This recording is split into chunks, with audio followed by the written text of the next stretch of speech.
Hello my friends, and welcome back to another Sunday Reset. This video almost did not happen, and I'm going to talk quite a bit in this video, so if you're a person who doesn't like that, I don't want to say I'm sorry, because this is something that I need to do for me. I also don't care if this video gets less views than others on my channel, because I need to do this for me. And I almost did not make this video at all because I have been sitting in my house, letting it get messy day after day, crying about where we are as a nation and about the death of Charlie Kirk. And I'm going to talk about that because it's important to me, and this is my channel. And I am going to talk about things that are important to me on my channel, and if you don't like that, I'm not sorry. And so I have been sitting on my couch for quite some time crying, looking around at the mess that I'm living in, and realizing that I need to put my house in order in more ways than one. I need to organize my life and my mind, and I need to stop letting the enemy control me, which is exactly what he would want me to do, is sit on the couch and be quiet and sit in despair. So I forced myself to get up and start cleaning and make this video. And I'm glad that I'm here. And I'm glad that you're here too. Drunk in my devotion, laid out on your chest. Student of abandon, with you I am blessed. All I want is Sometimes I feel like I have so many things that I want to say, and then when it's time to speak, I can't find the right words. And so I'm just going to do the best I can here. I am not afraid to speak for a living. I do that in my day job, and I do that here on my channel. It doesn't bother me. But the weight of this requires something that is, I worry, beyond my control. I want to be eloquent, and I want to be succinct. I want to say things in a way that is clear. I'm not apologetic about how I feel, but I also want to make sure that my message is sent with respect and with love, because that's what God calls me to do. And my message is that I am trying really hard right now to balance equal measures of anger and heartbreak.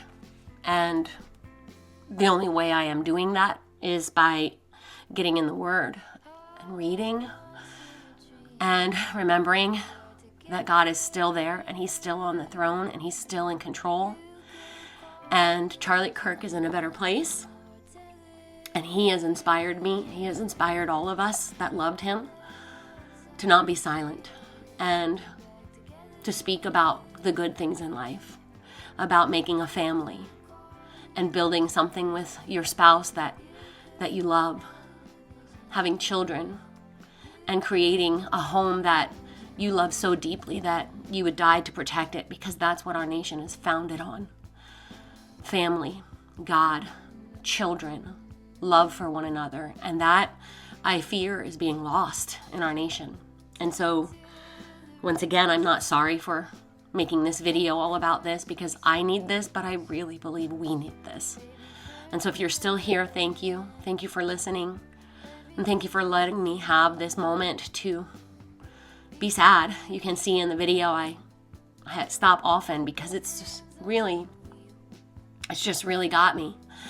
And I stop often and pause to think, to pray, silently sometimes, out loud others, and just try to process what I'm feeling, because I don't understand what I'm feeling. I did not know Charlie Kirk. I never met him. And I don't understand why his death has caused me to grieve so deeply.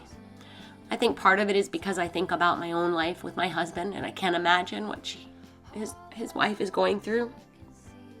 I can't imagine that their two beautiful babies have to grow up without a dad. I can't imagine the pain of having to sit right there at the tent and watch her husband die in front of her. I can't imagine it. And so I lift them up in prayer, even though I don't know them. I ask God to give them comfort, even though I can't understand how that could be comfort It doesn't seem like it's anywhere in the realm of possibility, but I know that all things are possible with God. So that's where I'm at today, just trying to remember that and trying to be present with God and try to find a way to just get through my feelings because I really don't understand them. We are together.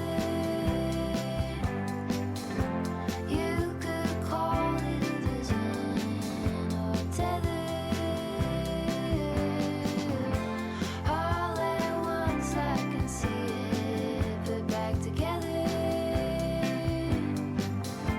You could call it a vision or tether.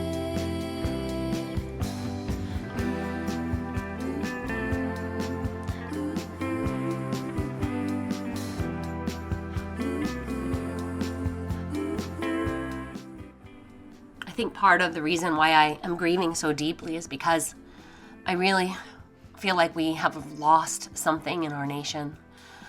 I believe that Charlie was giving voice to our youth and an entirely new generation of people who, because of him, are beginning to grow closer to God and beginning to understand how important family is and living their lives in a way that is consistent with biblical truth.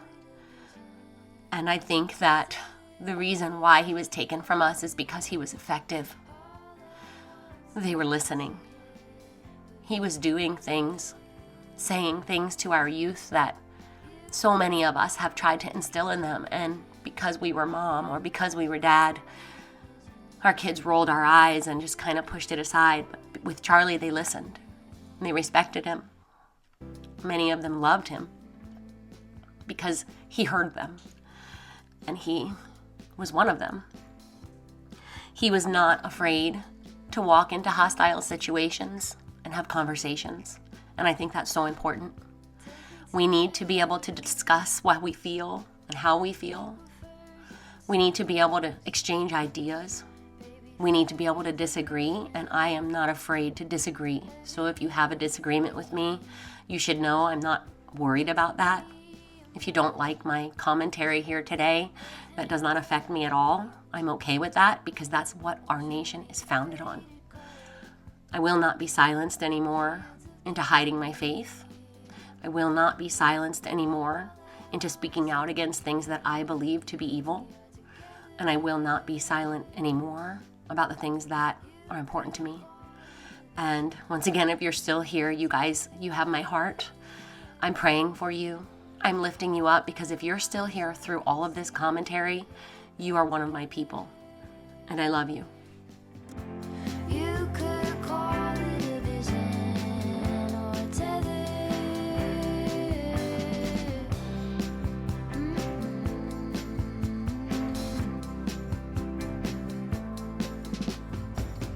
Take me to the jungle. Teach me tiger law. Read to me a poem. Sing to you a song. In a way, I think making this video today has helped me quite a bit to put my thoughts in order, and putting my house in order, cleaning things up, really does feel a little bit therapeutic. It has really given me a reason to remember why these things are so important. I love my home, and I love my family, and I want a beautiful place that is clean and orderly and safe for my family. And so, sitting on the couch, being in despair with tears in my eyes for 2 days, although maybe I needed to do that to help my spirit kind of process how I was feeling, I think it's important now that I get up and I get moving and I start speaking and I start acting. And you guys that have been with me for a while, you know I'm a Christian. I have not been silent about that, but I don't talk often about it. And you're going to find that that will change. And if that causes me to lose followers, that's okay. I hope it doesn't. If you're someone that's not a believer, I hope that you know me and that you trust me enough to allow me to speak. Maybe someday you'll see what I see. And if not, that's okay. But putting my house in order metaphorically means making sure that I honor God in my actions. And part of that is just talking about how I feel and what's important. And you guys are going to see, I get this a lot. I get comments like this a lot, that if I'm such a good Christian, how can I do this, that, or the other thing? And I just want to make sure you guys know that being a good Christian does not mean that you have to be perfect. I'm not perfect. In fact, my imperfection is the reason why I need Jesus. I am sometimes raw. I'm rough around the edges sometimes. I'm wrong sometimes. I am human. I have feelings, and they run deep. And because I make mistakes, I acknowledge that I need Jesus. I am the most imperfect person you will ever meet, and I am not afraid to say it. And that's why I'm a Christian, because without that, it's lost. It's all lost. All of this is for nothing without that. So don't talk to me about I shouldn't decorate for Halloween because I'm a Christian. Decorations and resin statues don't negate my love for Jesus. In fact, those things have no power because of my love for Jesus. God knows that I love decorating. He knows that I love creating fun, beautiful, welcoming spaces. He's given that to me as a passion in my heart. And you will not use my values against me. You will not control and dictate to me what I am to do. That is something that's unacceptable to me. So I don't want to hear any of that. And if you say it, that's fine. But you should know it doesn't affect me. It doesn't make me recoil in horror or clutch my pearls because I'm supposed to do a certain thing. If you are going to try to use my values against me, then you're definitely not someone who is in line with my belief system.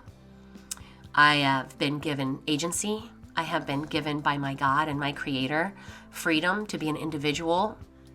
And I have been commanded to respect those and pray for those who disagree with me and those who curse me. However, I am not commanded to sit idly by and be abused. That is nowhere in the Bible. And don't get it twisted. I've read the Bible a lot, and I know it says turn the other cheek. But if you've read the entire Bible, you also know that even Jesus rebuked people. Even Jesus called out evil for what it was. And I am nowhere near what Jesus was. I am the furthest thing from the good of Jesus. But I tell you something, I take my command from God very seriously.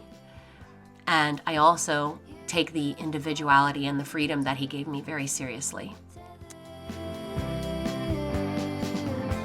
All at once I can see it put back together. You could call it a vision or tether. I'm not going to make my entire channel about the conversation today. I am not going to change what you guys see moving forward. However, I might change how it's packaged slightly.